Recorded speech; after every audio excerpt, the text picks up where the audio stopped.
É, Raíssa, obrigada pela sua disponibilidade de estar aqui conosco, né? A agenda de todos é tão ocupada e obrigada também por aceitar esse convite tão desafiador para falar de um tema que todos estamos discutindo no nosso dia a dia, né? Como voltar para os escritórios de forma segura e seguindo a legislação brasileira. A Raíssa, para quem não conhece, vou falar um pouquinho do currículo dela. Ela é coordenadora dos cursos de LLM de Direito de Trabalho do INSPER e também do LLC dessa mesma instituição. Por mais de 5 anos, ela foi professora de pós-graduação lato sensu em Direito do Trabalho na PUC. Ela é mestre em Direito do Trabalho também pela PUC e certificada pelo INSPER no curso de Compliance. É sócia do escritório Riva Bresciani Advogados. Bem-vinda, Raíssa, a palavra é sua. Muito obrigada, Cíntia, obrigada. Eu queria, antes de mais nada, agradecer pelo convite. Para mim é uma honra estar aqui nesta Câmara. Agradeço ao Jonas, Renato e Cíntia, na pessoa deles, a todos vocês, que disponibilizaram o tempo de vocês, que foi o que a Cíntia falou, é tão precioso hoje, para a gente trocar um pouquinho de experiência.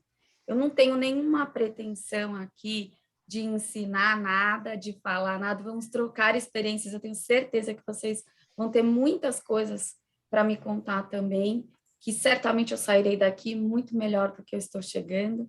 Então, agradeço imensamente. Acabei de brincar com o Jonas e o Renato, que é muito bom ter amigos. Então, Cíntia, muitíssimo obrigada pela lembrança do meu nome e pela minha indicação. E pela gentileza do Renato, pela delicadeza com que ele me tratou, faço questão de deixar gravado isso, porque foi maravilhoso. E vamos começar, então, né? Eu vou compartilhar com vocês a minha tela e fiquem à vontade, tá? A gente combinou aqui que eu vou falar um pouquinho e depois a gente vai abrir para perguntas. Se alguém não estiver aguentando, me interrompe, e tudo bem, a gente conversa também já, tá bom? Só um momentinho, vamos ver aqui. Eu vou só perguntar para vocês se vocês vão me enxergar assim. Dá para ver? Tá todo mundo vendo? Dá sim. Estamos. Então, tá bom. Eu acabei de saber, então, antes de mais nada, acabei de saber que, assim, a gente teve uma pequena alteração no nome da nossa conversa, do nosso bate-papo, porque alguém disse, retomada da pandemia, parece que a pandemia está recomeçando, pelo amor de Deus, né? Nem vamos pensar nisso. Então, verdade, vamos incluir um pós-pandemia, retomada na pós-pandemia, vamos falar um pouquinho de aspectos trabalhistas relacionados a isso, e depois, a pergunta que não quer calar, né? As empresas podem obrigar o empregado a tomar a vacina da Covid? Como é que está sendo debatido nos tribunais, né? E tudo mais. Então, eu vou começar com vocês. Deixa eu ver aqui. Eu trouxe uma foto, tá? E eu adoro figuras. Vocês vão ver que na minha apresentação tem várias figuras, mas quando eu estava pensando sobre esse tema, eu pensei, gente, retomada das atividades na pandemia, porque vocês agora foi retomada da pós-pandemia, e na minha cabeça eu já pensei retomada das atividades, né, na pandemia. Então tá tudo certo, né? Porque no final das contas é a mesma coisa.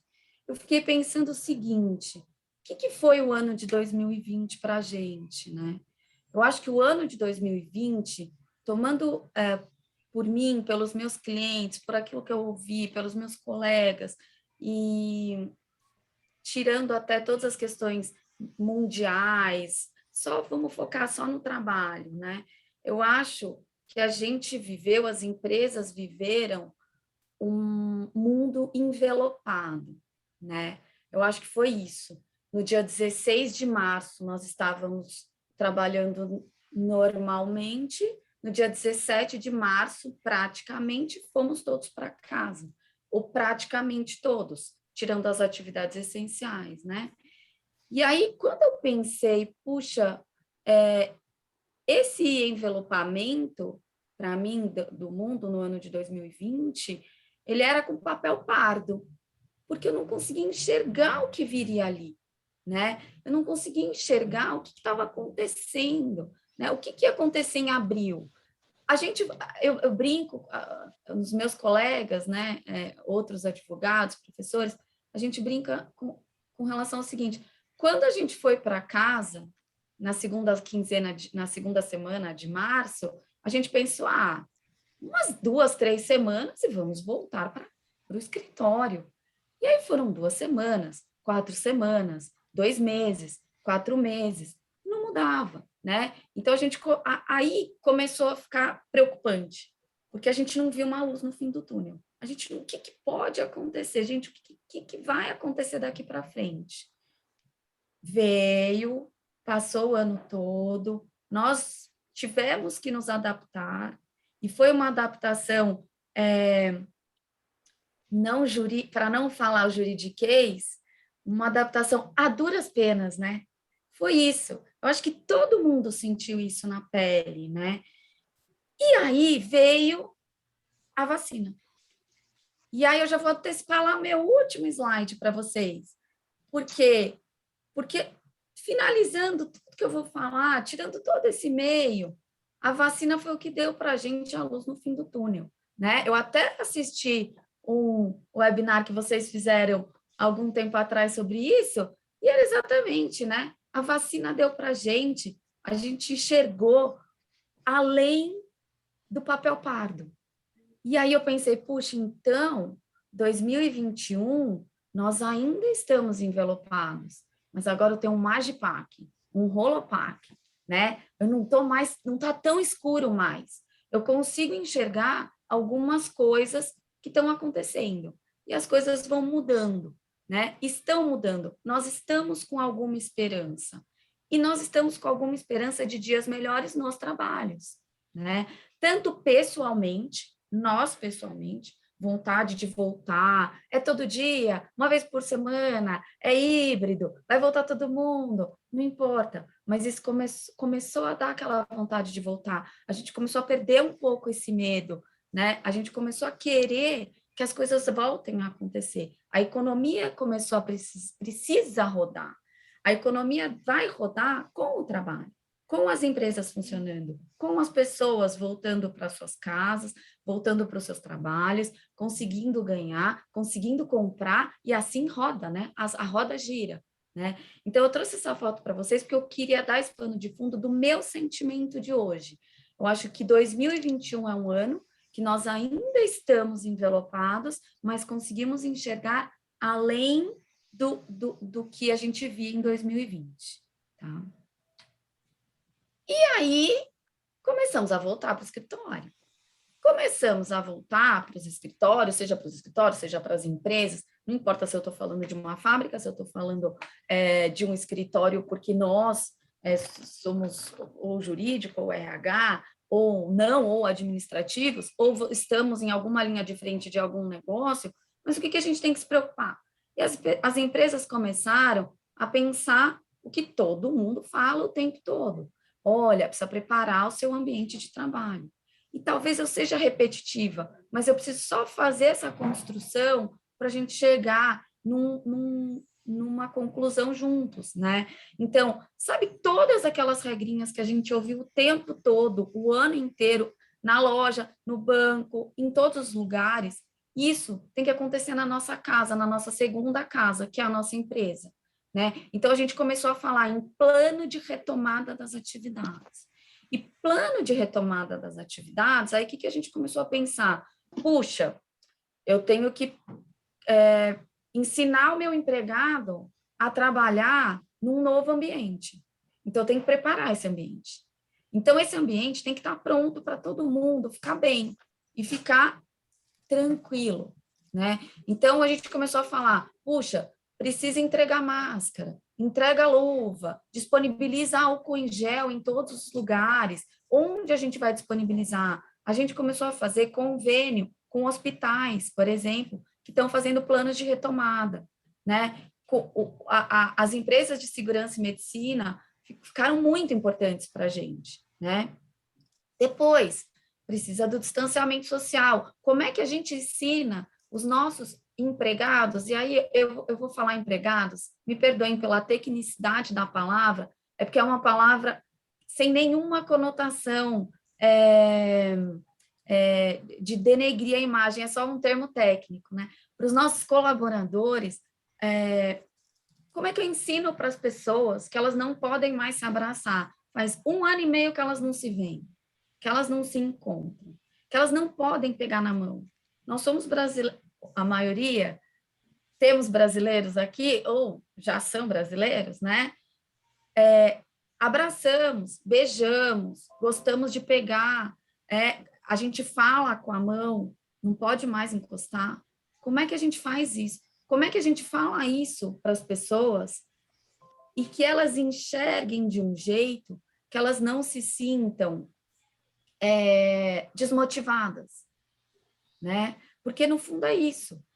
Eu tô louca para voltar para o escritório e aí eu vou chegar lá e eu vou continuar isolado. Ou muito pouco, eu vou ter muito pouco contato. E contato físico, zero, né? Aí a gente começou a pensar em coisas do tipo, as portas das salas de reunião precisam ficar abertas. As janelas todas precisam ficar abertas. Então, a gente também tirou um pouco da privacidade que a gente tinha no presencial, né? A gente tinha muito mais privacidade no presencial. E aí a gente também começou a tirar isso. Aí a gente começou a pensar também em mobiliário.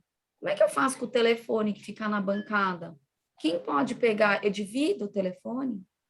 Quem pode encostar? Como é que faz com caneta? Lista de presença. A gente não assina mais. Não pode pegar nas canetas. Ah, todo mundo leva a sua caneta, né? Como que eu vou fazer no refeitório?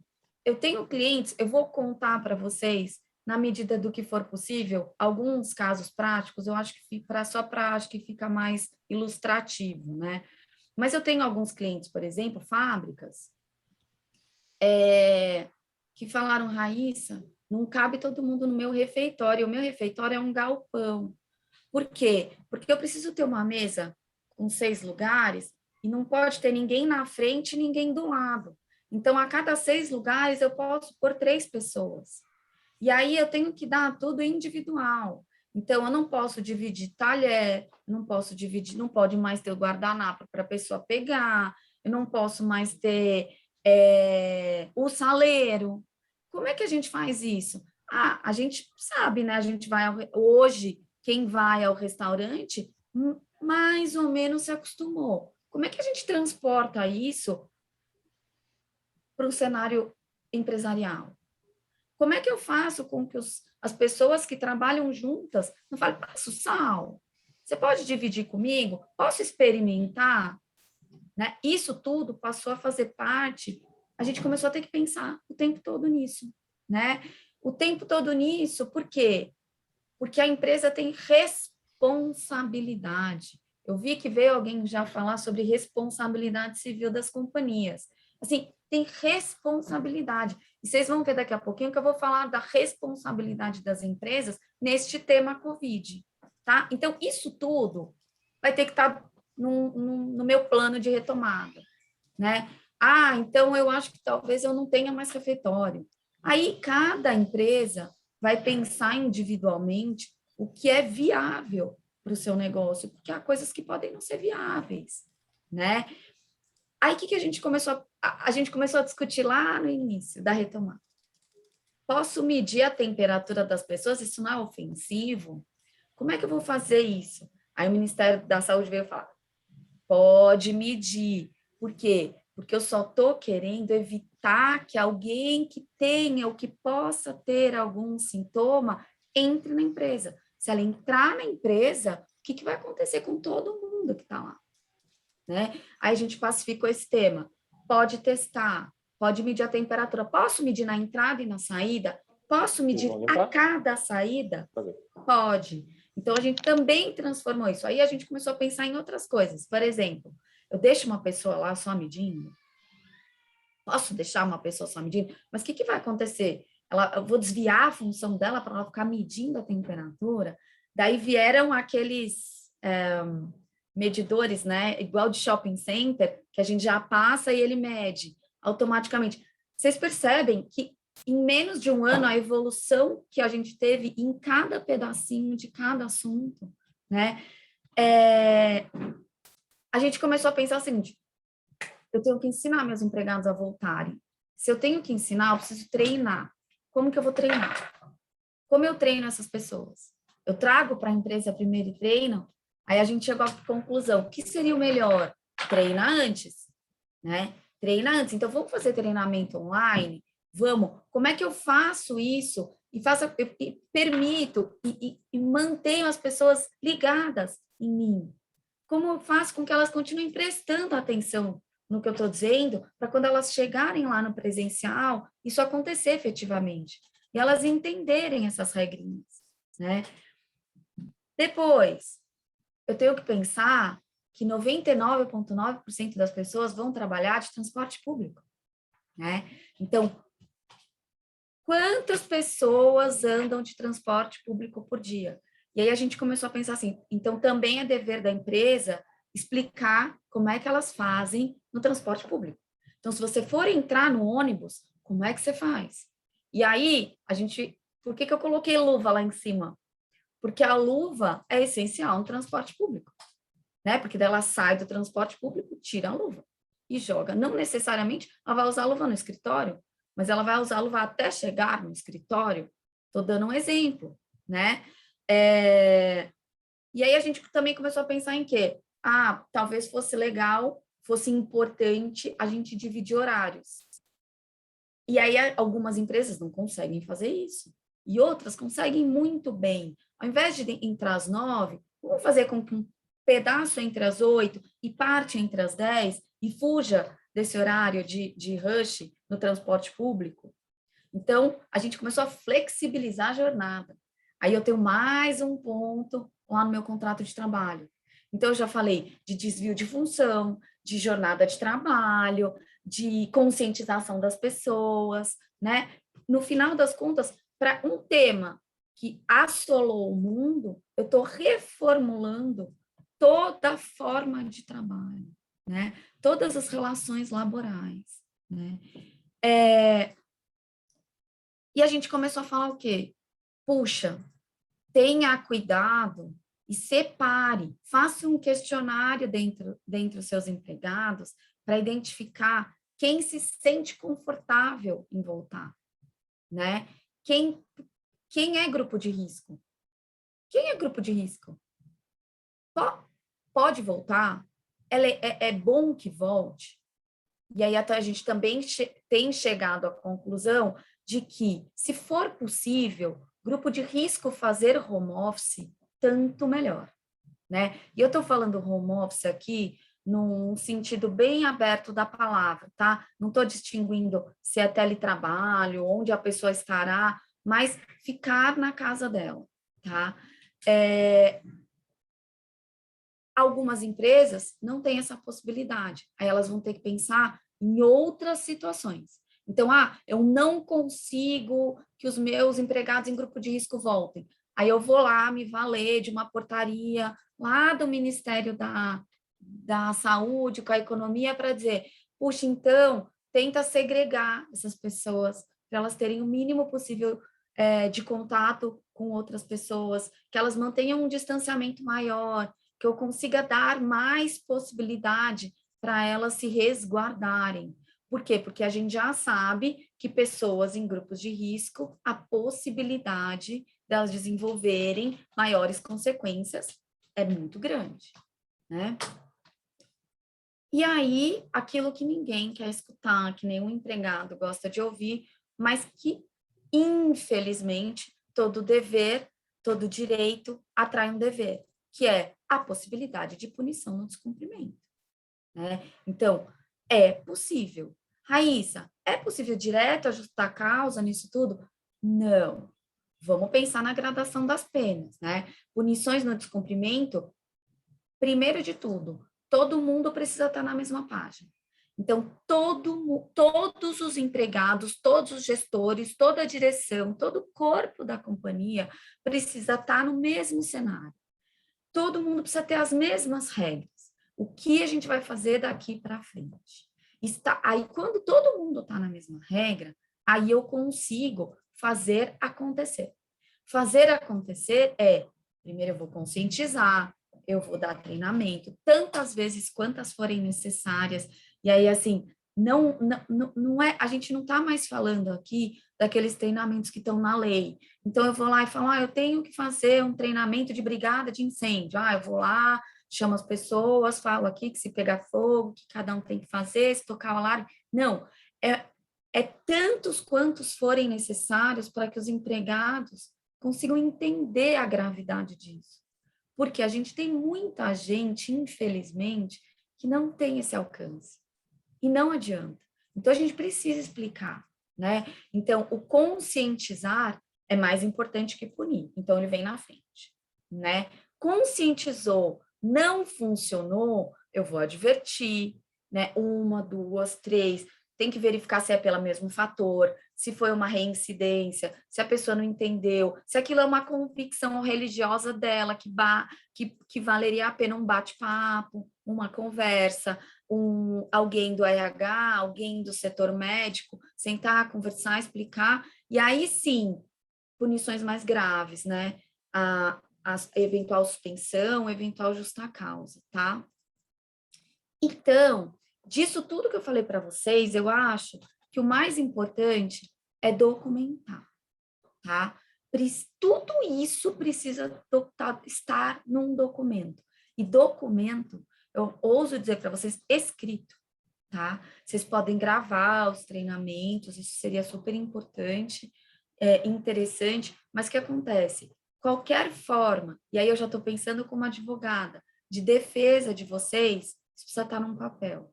Então, eu preciso demonstrar para as autoridades que vierem me questionar que eu tinha um plano de retomada, que o plano de retomada envolvia tantas coisas quantas as que estão escritas, que esse plano de retomada foi transmitido para todas as pessoas e que eu tenho por escrito tanto tudo que eu fiz quanto que elas entenderam. Então, elas também vão assinar, né? Seja digital, da forma como vocês acharem mais conveniente dentro do plano de retomada de vocês, né? Das atividades, tá? E aí, dentro daquilo que eu falei para vocês, que eu adoro figuras, então eu acho que nós estamos num momento de sermos camaleões, né? Eu acho que a princípio, quem vai se sobressair no mundo do trabalho hoje? Quem tiver capacidade de adaptação, seja de cima para baixo, das organizações para os empregados, seja dos próprios empregados. Então, quem tiver maior capacidade de adaptação, esta retomada vai ser mais leve, tende a ser mais tranquila. E a primeira adaptação foi aquela lá, que a gente saiu correndo para casa, né? Quando a gente saiu correndo para casa, eu não sei se isso é uma realidade das empresas que estão aqui presentes hoje, mas quantas vezes eu fiz pareceres ou conversei com os meus clientes sobre programas de home office, sobre um benefício para os empregados. Não vamos fazer isso ainda. Não vai dar certo. Não, eu não confio que as pessoas em casa vão trabalhar direitinho. Ou eu tenho medo de ter horas extras, as pessoas ficarem por muito tempo trabalhando. E aí a gente teve que ir do dia para a noite para casa, e sabe o que aconteceu? Que as coisas tiveram que funcionar rapidamente, né? Tivemos as consequências todas do home office, que eu nem vou falar aqui, porque esse não é o nosso tema de hoje, mas, poxa, as mulheres tiveram tantas consequências no home office, era casa, trabalho, a criança que também estava em aula online, a pessoa que nos ajudava em casa, que a gente também liberou para ela ficar na casa dela com saúde, né? Então, tudo foi uma adaptação, e foi uma adaptação tão rápida que talvez a gente sinta isso daqui para frente. Talvez tudo que a gente ainda nós estejamos falando hoje, a gente ainda vai colher lá na frente. Porque eu estava aqui pensando, né? Um outro tema do momento é a zoomfobia, né? Ninguém aguenta mais fazer reuniões online. E eu adoraria estar aí, junto com o Jonas, falando para vocês, tomando um café com vocês, andando, conversando, conhecendo cada um. Então, isso tudo foi uma capacidade de adaptação. Que tal? E aí eu ouso dizer para vocês que as empresas vão precisar se preocupar com aquilo que isto vai causar lá na frente, tá? Tantas reuniões virtuais, qual é a etiqueta de reuniões virtuais, o que eu posso fazer em reuniões virtuais. Daí a gente já pode viajar e falar em assédios virtuais, né? Olha quanta coisa a gente vai começar a colher, tá? Mas vamos voltar para a retomada, tá bom? Então, acho que capacidade de adaptação é uma palavra que talvez norteie a retomada das atividades presenciais. E aqui, só para quem ainda não tem muito bem claro, os grupos de risco, né? Então, pessoas acima de 60 anos, os diabéticos, cardíacos, hipertensos, gestantes de alto risco, pessoas com doenças imunodepressoras, crônicas, câncer, né? E mais do que isso, aí tirando todo esse leque que as autoridades disseram, eu acho que existe algo que a gente pode dizer que eu acho que é fundamental no mundo do trabalho, e aí tirando um pouco o meu chapéu de advogada, que é como as pessoas se sentem, como os trabalhadores se sentem. Se for possível compatibilizar, isso trará, eu acho que maiores benefícios para as companhias, né? Falando em gestante, e voltando para o meu chapéu de advogada, uma coisa que vocês não podem se esquecer. A gente teve uma lei agora em maio, que foi assim, ó, editada a VAP, né? Que as gestantes precisam permanecer afastadas das atividades presenciais, sem prejuízo da sua remuneração. Então, era gestantes que podem manter atividades em home office precisam migrar para o home office. Aquelas que a empresa não consegue manter a atividade em home office, eu vou dizer para vocês que o Ministério Público do Trabalho, por exemplo, vai dizer que as empresas precisam manter a remuneração delas, então uma licença remunerada. Elas ficam à disposição, continuam ganhando salário, mas estão impedidas de voltar para as atividades presenciais. E a gente ainda está sob essa lei, tá? Para enfrentar, tivemos um caso de Covid. A minha empresa aconteceu uma situação dessas. O que a gente precisa fazer, né? O que as empresas precisam fazer? Então, sejam casos suspeitos, sejam casos confirmados, não se esqueçam, os primeiros 7 dias de atestados, eles estão dispensados de entrega, tá? Então, as pessoas não precisam mais entregar atestados com 7 dias, né? E mais, se as pessoas forem suspeitas ou moro com alguém que está com Covid, tenho um ou mais sintomas, preciso de um isolamento, isso tudo, eu acho que precisa pairar o bom senso. Então, por exemplo, eu já tive empresa que me disse o seguinte: Raíssa, eu recebi aqui uma informação que o meu empregado está com Covid. Eu posso pedir para ele vir trazer o atestado aqui? Não, né? É bom senso, né? Se ele está com Covid, ele precisa ficar na casa dele. né? Se ele tem sintomas de Covid, se ele tem alguém na família com quem ele mora que está com Covid, ele precisa ficar na casa dele. Aí, o que a gente vai ter? A gente vai ter uma portaria, a portaria 20, lá do Ministério da Saúde, que ela vai dizer o seguinte, que aquelas pessoas que tiverem assintomáticas por mais de 72 horas, elas podem voltar para o trabalho. Isso, acho tranquilo no home office, né? Acho que ok. No presencial, eu sempre indico que um médico dê esta alta e libere a pessoa para o retorno, tá? Porque ela pode estar assintomática e estar com o vírus, né? E isto ela pode passar para outras pessoas. Então, eu não seguiria tão à risca. 72 horas eu posso voltar. Eu sempre oriento a pedir para o teu corpo de saúde, para o teu médico do trabalho, ou para o enfermeiro, para quem quer que participe da empresa, que mantenha monitoramento para as pessoas que estão afastadas. Monitore, ligue todos os dias, converse, faça o exame, peça o exame de retorno, peça uma alta médica. RH não libera, assim, pode voltar, porque a gente não tem certeza, infelizmente, né?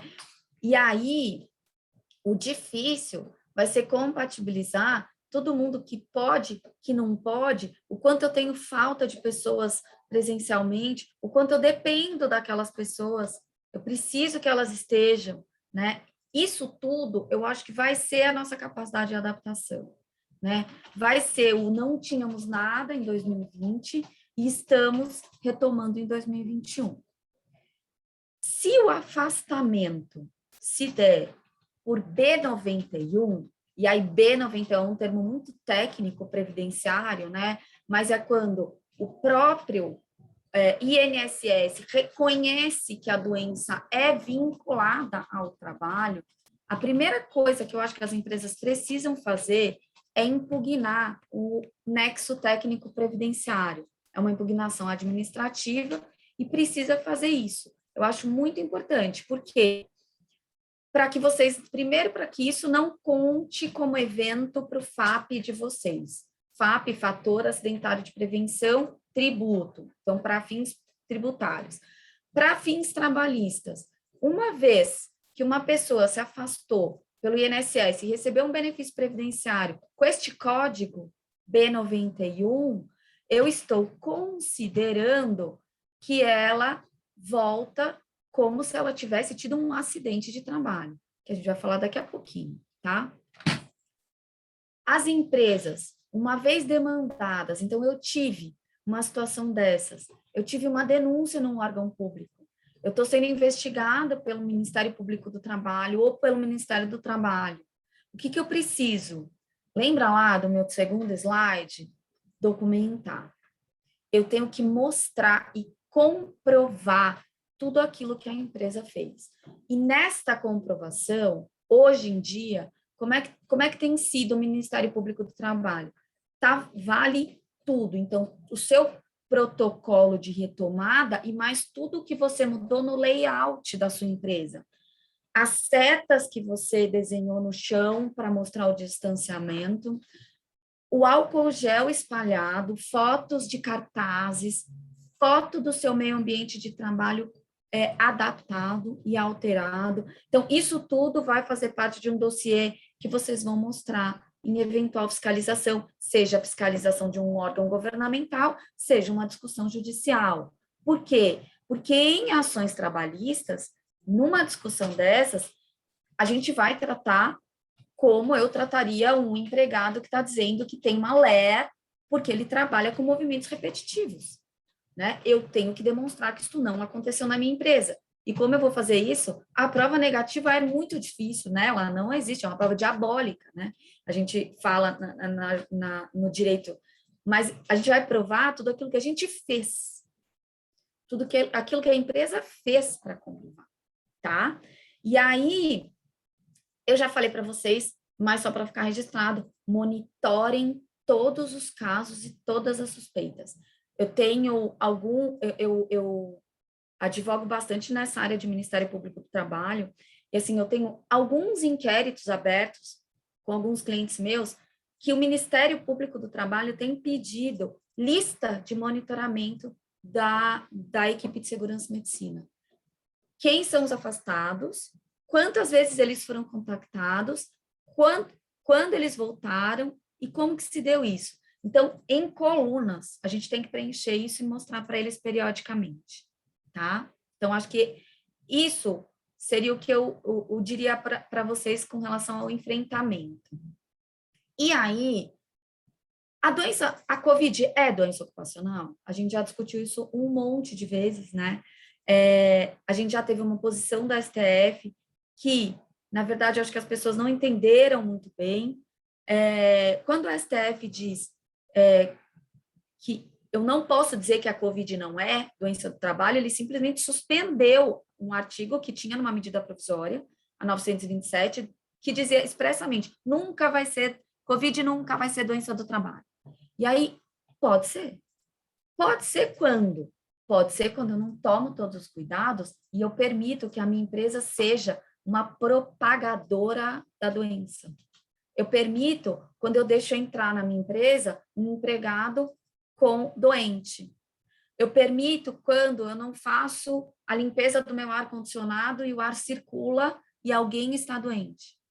Então, todo o plano de retomada que a gente falou até agora, ele vai tudo isso para desaguar neste ponto. Eu posso dizer que a COVID é doença do trabalho? Não, eu não posso dizer. Mas se eu negligenciar enquanto empresa, ela pode vir a ser na minha empresa, tá? E se ela for considerada doença do trabalho na sua empresa, se a gente tirar todas as questões médicas, né, que é aquilo que a gente tenta o tempo todo falar para cuidado, a saúde está em primeiro lugar, a vida está em primeiro lugar, então a gente pode falar também de implicações trabalhistas, né? Que daí, muitas vezes, isso vai mexer de um jeito tão importante na saúde financeira da companhia, que ela precisa, de um jeito ou de outro, ela vai precisar olhar para isso. Então, se a pessoa se afasta por doença do trabalho, ela vai voltar com estabilidade provisória de no mínimo 12 meses. E ela vai ter o recolhimento de FGTS durante o período do afastamento. Isso se a convenção coletiva de vocês não disser que tem mais um período maior, tá? Se ela tornar a pessoa incapacitada para o trabalho, ou se o empregado vier a falecer, era uma pessoa de grupo de risco, ou nem era de grupo de risco, porque a gente não sabe as consequências nefastas dessa doença, né? A gente vai ter a possibilidade de quê? De uma discussão judicial com pagamento de pensão mensal vitalícia ou enquanto perdurar a incapacidade. Começa a aumentar, começa a ficar bem significativo, a significativa uma contingência, se ela for materializada. Depois, danos morais, né? Eu posso... O meu empregado pode pedir danos morais para dizer o seguinte: eu estive num lugar que não era saudável, que a empresa não se preocupou em cuidar.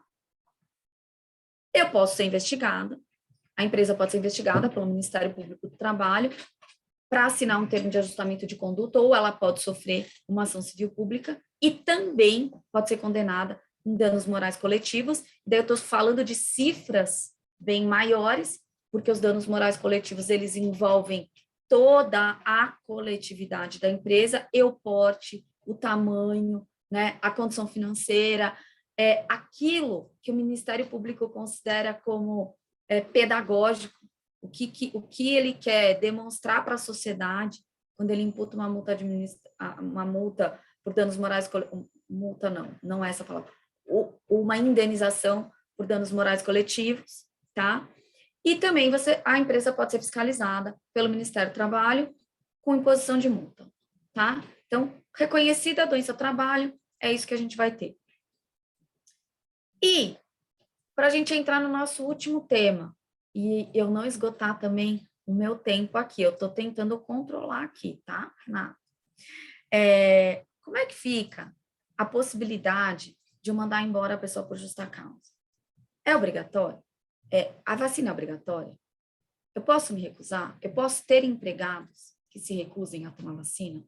E aí, assim, esse é o tema do momento, né? Se vocês derem um Google, a gente vai ter opiniões para todos os gostos, de todos os jeitos, né? A mídia está falando o tempo todo disso, né? Então, e muita gente tem dito assim, só assim, pode mandar por justa causa. Será que é assim mesmo? Eu chamo a pessoa, digo, você precisa tomar vacina, não vou tomar, mando por justa causa. Será que é assim tão simplista, né? Então, vamos lá, vamos ver. O que a gente tem hoje na jurisprudência? Na jurisprudência trabalhista, a gente só tem uma decisão, tá? Um acórdão falando sobre a questão, que inclusive é do tribunal daqui de São Paulo, tá? Esse acórdão, ele vai dizer o quê? Era uma empregada terceirizada, era uma terceirizada de uma empresa que prestava serviços de limpeza para um hospital. Então, esta pessoa trabalhava dentro de um hospital e ela não quis tomar vacina, tá? A empresa, o que ela fez? Ela, desde o início da campanha de vacinação nacional, ela adotou medidas. Então, ela tinha um plano de vacinação, ela orientou, ela juntou isso tudo no processo, que é o documentar que eu falei para vocês desde o começo. A empregada não justificou por que ela não queria tomar vacina. Eu não vou tomar a vacina. E quando,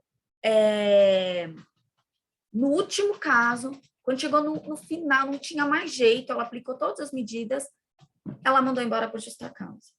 Por que a justiça, qual o caminho que o juiz fez para considerar válida a justa causa? Tudo isso aqui, ó, ele considerou que ela trabalhava dentro de um hospital, então pode ser que esse não seja o nosso caso. Ela considerou que a pessoa não justificou por que ela estava tomando a vacina. Ela considerou que a pessoa foi advertida, ela foi conscientizada, ela teve lá todos os treinamentos e ela mostrou todos os protocolos que ela seguiu para a segurança contra a Covid, tá? Ela fez um caminho, ela traçou um caminho. E aí, assim, eu pergunto para os senhores, então, eu posso dizer que qualquer pessoa que se recuse a tomar vacina, ela pode ser demitida por justa causa? Cuidado, tá? Não saiam dando justa causa. Não se esqueçam nunca. A justa causa para a Justiça do Trabalho é a pior das punições que pode acontecer na vida de um trabalhador. Então, vou dar um exemplo aqui fictício para vocês. Eu tenho lá uma empresa, aquele meu cliente que eu contei para vocês do refeitório, ele poderia ter dito assim para mim, olha, Raíssa, eu não vou fazer isso, porque eu tenho 2.000 empregados e eles não... Eu não vou conseguir juntar todo mundo aqui no refeitório, não vou conseguir espaçar, não consigo alterar os horários. Então, sabe o que eu vou fazer? Eu vou deixar assim mesmo. Eu só vou colocar aqui as linhas, mas eu não vou... Todo mundo pode almoçar tudo junto, que não tem problema. Daí, alguém se recusa a tomar vacina. Quando eu for justificar, talvez eu não tenha todos os argumentos. Talvez a empresa não consiga mostrar para a justiça que ela adotou tudo que ela precisava. Tá? E aí, eu vou perguntar duas coisas para vocês. E no caso do empregado ter uma justificativa médica? Ele traz lá para vocês dizendo, olha, eu não posso tomar a vacina da Covid por esta questão. Meu médico me deu este documento. Eu sou gestante, né? Que a gente teve lá a questão da vacina com as gestantes. Ou eu tenho lá, eu sou da religião X, ou tenho uma convicção política Y, e aí eu não vou tomar. Vocês acham que tem diferença nessas duas questões? Sim, tá? E aí já vou dizer para vocês já. Olha só, quando eu falo em questão de saúde, eu estou tratando saúde da coletividade com a saúde do indivíduo. Então, se eu tenho um indivíduo que tem uma justificativa médica para não tomar vacina, eu entendo que é ok. Se eu tenho um indivíduo que tem uma justificativa religiosa, filosófica, política, para não tomar vacina, eu entendo que não ok. Por quê? Porque eu tenho que privilegiar o interesse coletivo. O interesse coletivo se sobrepõe ao individual. E a gente vai encontrar isso, por exemplo, desde a Constituição Federal, passo pela CLT, passo pela lei previdenciária e até a lei específica de Covid, porque a gente tem lá a lei 13.979, que vai dizer, olha, vacina é uma medida que eu posso impor como obrigatória. Por quê? Porque eu estou tutelando a vida. É vida e saúde contra uma convicção política. E aí, o que a gente diz? Que o interesse individual não pode se sobrepor ao interesse coletivo. Então, quando que a gente vai ter base jurídica para dizer que a gente pode aplicar a justa causa? Eu tenho uma decisão do STF que foi super comentada, que foi muito transmitida, que vai dizer o quê? Eu posso tornar obrigatória a vacina, eu só não posso forçar a pessoa a tomar. Então, eu posso tornar obrigatória para não entrar num restaurante, para não entrar numa casa de show ou num teatro, né? E isso eu posso trazer, por analogia, para o direito do trabalho. O Ministério Público do Trabalho, ele também emite um guia técnico que diz, olha, a vacina, eu posso obrigar a tomar vacina? Sim, mas a justa causa é a última das hipóteses. Ele autoriza, mas diz que lá tem que seguir todo aquele caminho que a gente já falou, tá? Então, assim, o que a empresa precisa olhar, né? Precisa olhar se teve justificativa, se a justificativa foi médica, se foi oportunizada ao empregado a chance de explicar por que ele não tomou a vacina. Então, a empresa precisa entender dele também o que aconteceu, precisa conceder prazo para ele ir lá se regularizar e precisa comprovar que sempre seguiu as normas sanitárias. E aí, essa figurinha eu trouxe para vocês para dizer o seguinte, com tudo isso, a gente volta a engrenagem no lugar, né? Essa é a ideia do caminho, tá? E as atividades serem compatíveis com o home office. Gente, eu queria deixar, para finalizar, um questionamento para vocês, que é o seguinte, será que o home office veio para ficar? Ele veio para ficar nas empresas de vocês? Se ele veio para ficar, ele veio para ficar de que jeito? Vocês já pensaram no direito à desconexão, inclusive no home office? Se é que isto vai fazer parte da retomada das atividades de vocês? E negociações coletivas? Alguém aqui já começou a negociar coletivamente a retomada? Vai negociar? Como é que o sindicato está de vocês, ou de cada ramo aqui, está se comportando? Como será que o judiciário vai enxergar isso tudo? Será que eu vou causar uma desigualdade social? Tem muita gente que foi contratada na pandemia e não conhece os colegas de trabalho.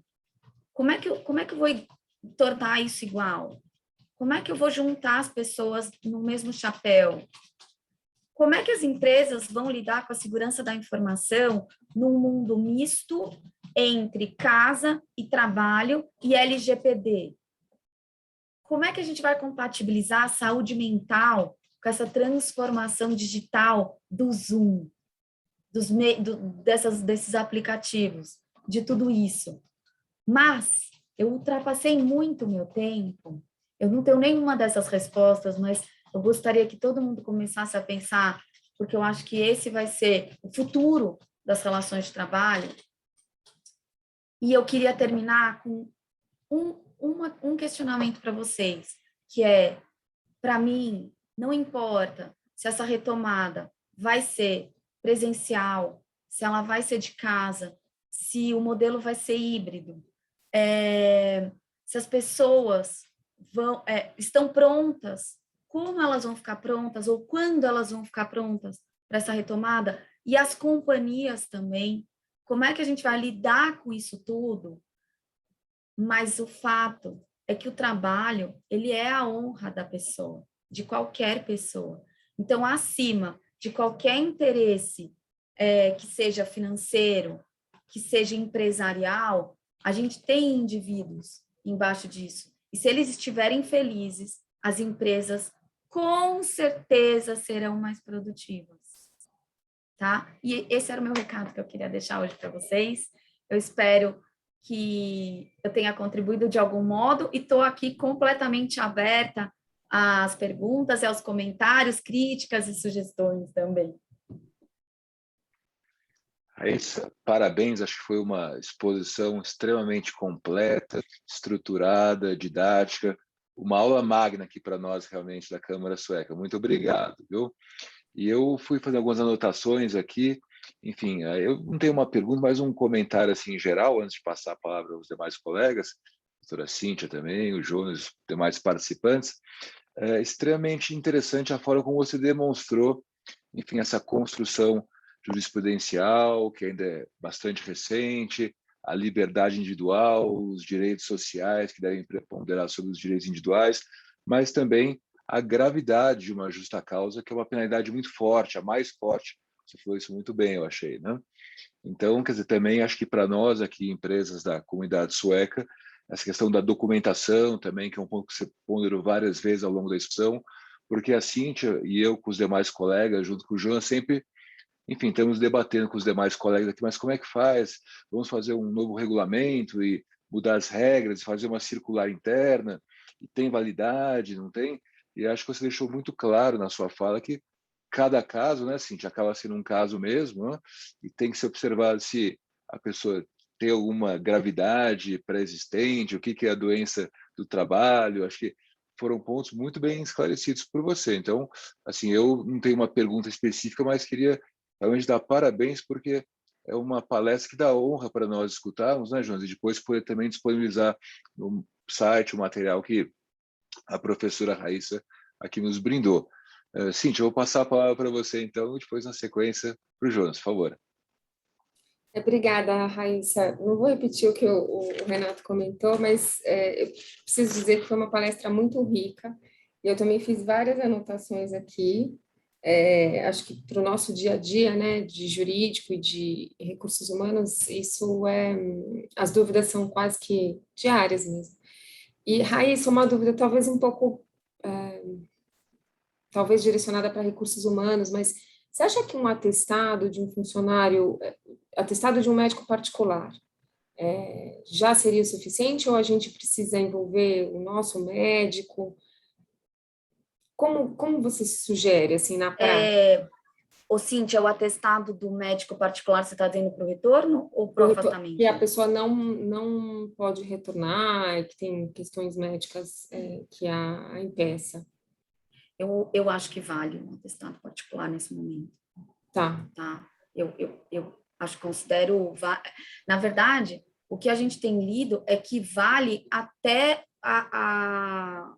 o documento que ele foi no posto. Tanto mais um atestado particular, tá? Uhum. Ele só precisa explicar por que ele não pode comparecer, né? Uhum. Ou por que ele pode voltar, tá? Tá. E para a vacinação, há uma recusa. A pessoa apresenta um atestado que está no grupo de risco. Eu acho que não necessariamente no grupo de risco. Ela precisa explicar porque, com ponto de vista médico, a vacina pode lhe causar mal. Tá. O detalhe entendeu? da doença, Tem né? que ter uma justificativa médica, não qualquer uma justificativa. Tá. Então, caso a caso, a gente precisa caso a caso. analisar, né? Vai ter que analisar caso a caso, Cíntia. Raíssa, nós temos uma pergunta aqui, eu ia passar a palavra para o Jonas, mas acho que vale a pena, enfim, não sei se a Genilda Takahashi, que ela mesma faz a pergunta, ou se ela prefere que eu leia aqui, ela colocou no chat box. Ela está dizendo que daqui a alguns dias vamos voltar e ela gostaria de saber se é possível a empresa exigir o exame de PCR rápido, aquele da farmácia que é pago pela empresa. É possível, Raíssa? Qual que é a sua posição? Então, na verdade, quando a gente discutiu isso muito lá atrás, não era aconselhável o teste em massa, porque ele não seria eficaz. Você pode fazer um teste hoje e daqui a 3 dias você estar com Covid, tá? Então, se a empresa optar por exigir o teste, e aí eu acho que precisa avaliar exatamente o caso dela, ela precisa pagar o teste, tá? É sem ônus para o empregado, tá? Eu não aconselharia se fosse comigo. Tá? Eu acho que só os sintomas. Oi, Pois não, é a Genilda. Genilda que está Pois não. falando. No nosso Genilda. caso, tudo bom? Ótima Tudo palestra, ótimo. doutora Raíssa. Muito Obrigada. obrigada. Viu? No caso, a gente optou de fazer um teste de volta presencial agora em outubro, né? Uma vez por semana, com todos os protocolos, né? Afastando as pessoas de risco e tudo mais. Mas para garantir uma segurança maior para quem está voltando, alguns funcionários perguntou se a gente fizesse o teste rápido antes de entrar na empresa. Tem uma farmácia ao lado e a gente faria o teste com esses funcionários que estão voltando. Naquele dia, claro, a empresa pagando, né? São 16 funcionários. A gente Todo faria dia? com cada... Não, porque a gente vai voltar um dia só por semana. Todas as Então, mas todas as semanas? Toda semana, todas as segundas-feiras. Seria válido isso? Genilda, eu não diria não válido, eu acho que você pode fazer, eu só acho que você pode ter um questionamento, pode ter alguém que não queira fazer o teste, eu acho que você não pode obrigar. Eu não posso obrigar, mas eu posso Isso. disponibilizar isso para o funcionário para ele se sentir mais à vontade, porque tem um grupo maior ali de 16 pessoas. Sim, porque ele pode não ter nenhum sintoma e assim isso não está na lei que ele possa ser obrigado a fazer o teste. Ele pode ser afastado, ele pode ele está com algum sintoma, ser impedido de entrar na empresa, mas eu não tornaria isso obrigatório. Eu deixaria como uma possibilidade, com a empresa pagando. Tá? Muito obrigada, tá?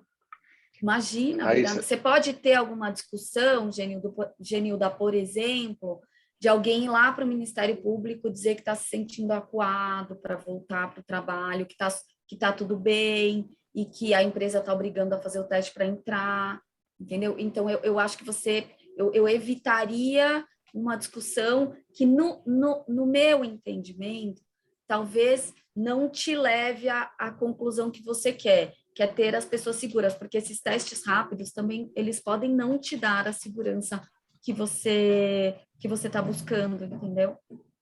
Certo. Tá ok, Tá? muito obrigada. Imagina, obrigada a você. Raíssa, eu ia passar a palavra aqui ao Jonas e que nós temos uma pergunta direto de Brasília, da nossa embaixada, o nosso ministro conselheiro, o Sten Engdahl. Sten, por favor, sua pergunta, professora Raíssa. Muito obrigado. Eu também gostaria de agradecer muito para esta apresentação, que foi realmente muito, muito interessante. Eu tenho uma pergunta sobre o teletrabalho. No caso que nós concordamos sobre um sistema de teletrabalho, por exemplo, que um colega pode trabalhar um dia por semana em casa. Isto fazemos isto escrito, como um acordo escrito. Isto depois pode ser como um direito para o colega, o trabalhador. Significa que isto é impossível de terminar. Isto pode ser como um direito, como um salário, ou um direito como um alojamento. É possível terminar este direito no caso que nós gostamos de terminar. Não sei se você entende bem a pergunta. Entendi, obrigada. Então, o que a lei brasileira vai dizer hoje? A lei brasileira ela não fala nada, a CLT não fala nada sobre uma vez por semana. Ela regulamenta o que a gente chama de teletrabalho, que é o trabalho preponderantemente fora das dependências. Então, o que a gente considera preponderantemente? Mais que 3 vezes por semana, 3 vezes ou mais, considerando uma semana. Então, como a gente tem tratado uma vez por semana, por exemplo, o que a gente está chamando de híbrido, como um benefício, né? E como um benefício, eu colocaria numa política, tá? Bem clara, com a possibilidade de retorno. Só para vocês terem uma ideia, sendo teletrabalho ou preponderantemente fora das dependências, o empregador pode dizer para o empregado que ele vai voltar presencialmente. Então, o que eu penso?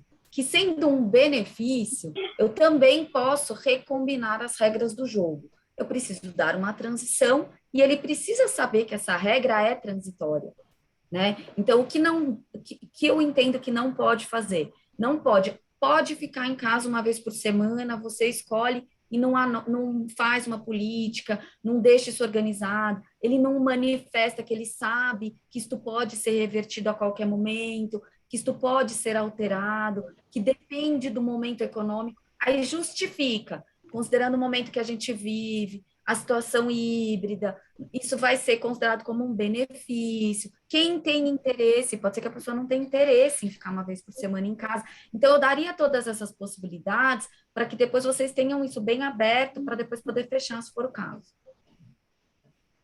Deu para entender? Eu travei? Muito obrigado, Raíssa. Alô? Então, significa que no caso que um trabalhador, um colega trabalha menos que 3 dias, não vai criar problemas e não vai ser visto como um direito que vai ficar para sempre. A minha internet caiu, eu acho, eu não escutei o que você falou, me desculpe. Só para fazer uma conclusão, no caso que fazemos um contrato que um colega trabalha 1, 2, o máximo 3 dias em casa, isto não vai criar, não vai ser visto como um direito da perspectiva do trabalhador. 3, sim. 3 já é teletrabalho, tem que seguir a lei, tá? Põe numa política. Obrigado. Deixa tudo organizado, tá?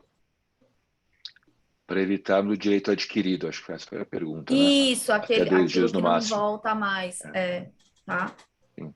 Doutora Raíssa, Oi. Bom dia, tudo Bom bem? dia, tudo ótimo. Adorei a palestra. Obrigada. Se a gente fizer em modo híbrido o home office, eu preciso pagar alguma coisa para os funcionários, assim, internet ou alimentação? Você precisa combinar com ele quem vai pagar, tá? A lei não diz que você precisa pagar, a lei diz que você precisa estabelecer quem vai pagar, tá? Agora, se você tiver, por exemplo, alguma coisa na convenção coletiva dizendo que tem que pagar, e tem que pagar, porque o home office pode estar estabelecido na norma coletiva também, tá? Obrigada. Imagina. Jonas, vamos passar a palavra para a Laureana e depois você faz o encerramento, pode ser? Laureana, por favor, sua pergunta para a professora Raíssa. Bom dia, obrigada, prazer. Bom dia. Que eu sei que estamos aí no tempo, mas eu queria plantear uma hipótese, doutora Raíssa, porque eu sei que ainda a jurisprudência vai nos surpreender bastante com os primeiros casos, etc., uma vez que a gente possa determinar a obrigatoriedade da vacina. Sim, então, partamos do princípio que a gente decide tornar obrigatória a vacina. Você comentava que é uma questão que nós já podemos trabalhar, né, dentro do setor privado. Então, imagino que isto precisa ser formalizado, nós teríamos que enviar uma mensagem para a organização, falando, olha, a partir do dia de hoje, ou a partir de tal data, torna-se obrigatória a vacina, e também temos o direito de tornar obrigatório o trabalho presencial, né?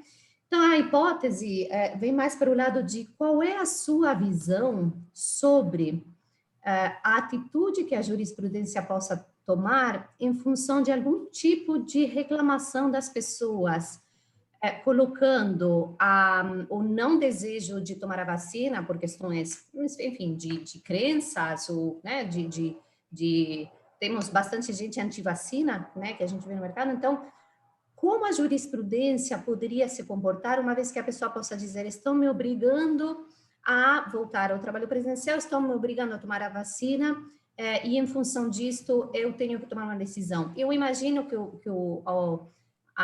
as pessoas vão perguntar: ok, eu não quero voltar, o que você vai fazer comigo?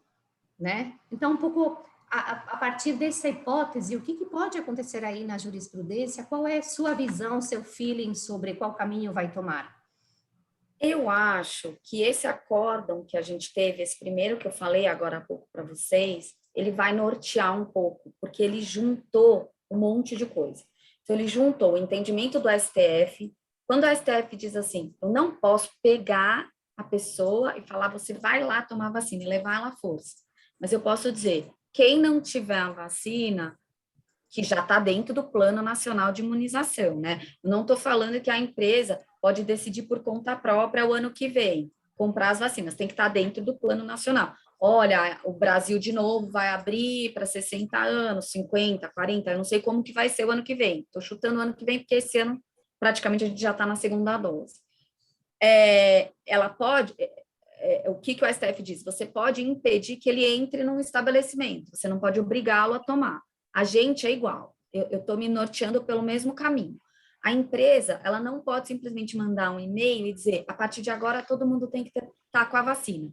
Mas ela pode dizer: gente, olha, vamos falar sobre vacina, vamos falar sobre Covid, aconteceu isso, a vacina começou em janeiro, o governo já vacinou tal faixa etária, tal, hoje nós estamos aqui. Então, vamos conversar sobre a importância da vacina. Fala sobre a vacina, explica a importância da vacina, diz que é importante para dar a saúde para a coletividade, que esse é o mais importante. E aí você entra no fato. Então, a partir de agora, nós começaremos a pedir os cartões de vacina, tá? Aí a pessoa vai dizer assim: olha, eu, por convicção política, não vou me vacinar, eu não quero me vacinar, eu sou contra a vacina. Aí você vai dizer: olha, eu vou te explicar de novo, explica de novo. Fala: olha, eu vou te dar um prazo para você pensar e se vacinar e voltar. Não vacinou? Aí você precisa estabelecer no documento advertência, suspensão e justa causa.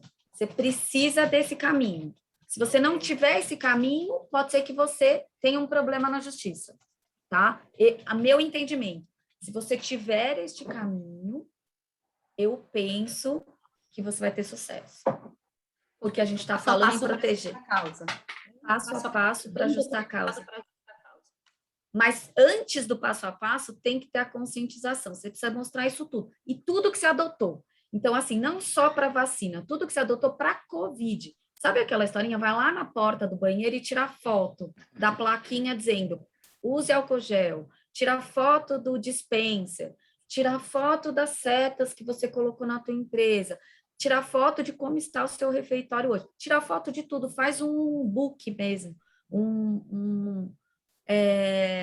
Um arquivo, uma pasta com tudo isso, porque eu tenho tido muita discussão, pouca discussão na justiça, muita discussão do Ministério Público do Trabalho, e eles estão exigindo tudo, muito, detalhes, tá? E não importa se a empresa é grande ou pequena, eles estão exigindo de todo mundo, de quem eles recebem uma denúncia.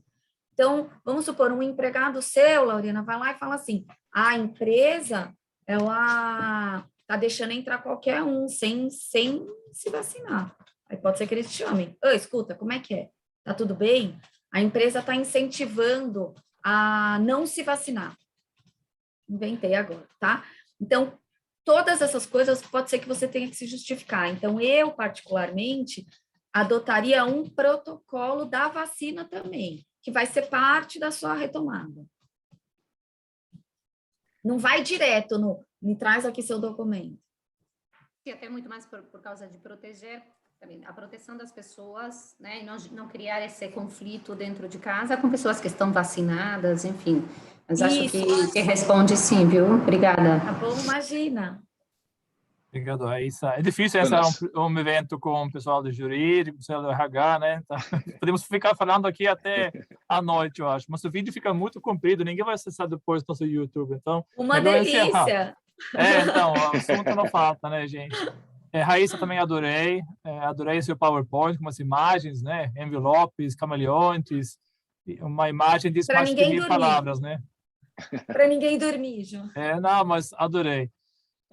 Muito bom. Falando de imagens, a coisa mais importante é a foto, né, para a mídia social. Então, quem topa ligar a câmera para uma foto? Eu sempre falo, unseen and untold is unsold. Então, a gente tem que divulgar esses eventos, os palestrantes, shows que a gente teve aqui. Raíssa, foi realmente uma bela aula hoje. Vamos retomar, né, esse assunto não terminou. Longe disso, então vamos retomar. Obrigado, Renato, coordenador do comitê, por coordenar o evento. Cíntia, obrigado pela indicação da palestrante. Vamos lá, quem tira a foto é Vivi, a nossa fotógrafa oficial. Olhando para a câmera. Jonas, e o sucesso da Raíssa foi tão grande que até o Laércio, enfim, sem a pergunta, mas depois, Laércio, eu vou passar a sua pergunta para a professora Raíssa, e ela depois responde, eu encaminho para você também, que nós temos agora que encerrar, porque, que nem o Jonas falou, vamos ficar aqui até a tarde inteira, mas é uma prova do sucesso absoluto da professora Raíssa na palestra aqui para nós essa manhã. Muito obrigado. Perfeito, Renato. E além do vídeo que vai sair no YouTube, a gente pode passar também o PowerPoint via e-mail para todos vocês. Certo, Raíssa? Você vai passar o PowerPoint, né? Sim. Obrigado. Gente, até o próximo evento. Sexta-feira tem FICA, com o Giovanni, um professor que estudou na Suécia, vai falar sobre a vida na Suécia, fazer um MBA. E a sexta-feira que vem tem Pia Sundhage, a técnica da seleção de futebol brasileira feminina, né? Mulher espetacular. Marca na agenda, 1º de outubro, às 10 horas, um bate-papo com Pia Sundhage aqui no nosso Zoom. Ninguém com Zoomfobia ainda, Raíssa, mas estamos chegando lá. Gente, obrigado. Obrigada, um abraço. Obrigado. Professora Raíssa, Cíntia. Muito abraço. obrigada, foi um prazer. Nós que agradecemos aqui. Parabéns pela palestra.